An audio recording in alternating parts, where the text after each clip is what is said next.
ناکا واقعیا رامخې ته شوې ده چې یو د 15 کالو ماشوم سره زنا شوې ده، یعنې غلط کال شوی دی او بیا یې د هغه غلط کال نه بعد ډېر بېدلدۍ سره قتل کړی دی. دوستانو دا ماشوم چا قتل کړی دی او دا غلط کال ورسره چا کړی دی، هغه کس یې ګرفتار کړی دی او ټول حقیقت یې راښکاره کړی دی چې د ماشوم یې څنګه قتل کړو او دا غلط کال یې ورسره ولې وکړو.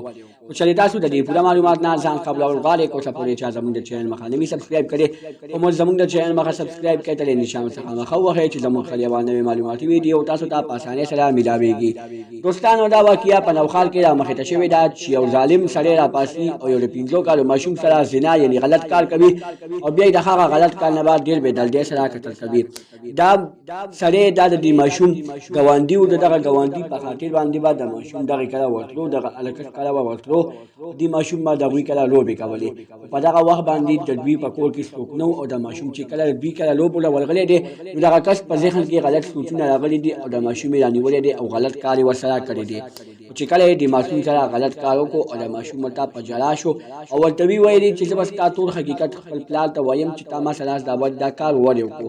دغه سړی د دغې خبرو نه ویرېدو او دغه ماشوم یې راونیو، اول یې الار کو، بیا یې ټوټې کو، بیا یې په بوجۍ کې واچولو او بیا یې د درېیم چت نه وغورځولو.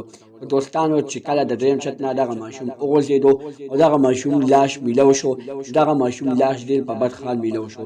پولیسو چې کله خپل انویسټیګیشن شروع کړو په دغه ماشوم باندې فنګر پرنټ پرتې وې چې کله دغه ګاونډیانو فنګر پرنټ یې راواخیستې او هغه ماشوم فنګر پرنټ سره یې میچ کړې، دواړه فنګر پرنټ یو ځای راوختې او دغه ثابته شوه چې دغه کس د ماشوم ډېر بېدلدۍ سره قتل کړی دی.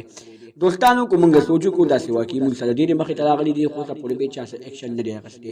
دا لومړنی واقعه نه ده، دا لومړنی مبشر نه دی چې دا ډېر بېدلدۍ سره قتل کېږي. دوستانو دې مبشر ماشوم سره ډېر زیات ظلم شوی دی خو د دې ظلم خلاف اوسه پورې چا اواز نه دی اوچت کړی، ولې چې دا مبشر دا غریب و. دوستانو که غریبي او که مالداري ټولو لپاره یو انصاف وي، خو نه په دې ملک کې لا انصاف نه دی راغلی. دا وه زموږ نننۍ ویډیو. که زموږ دا ویډیو خوښ شوي وي زموږ د چینل مخه سبسکرایب کړئ ته د نشان څخه مخه ووهئ چې زموږ خپل یوه نوې معلوماتي ویډیو تاسو ته په اسانۍ سره میلاویږي. والسلام.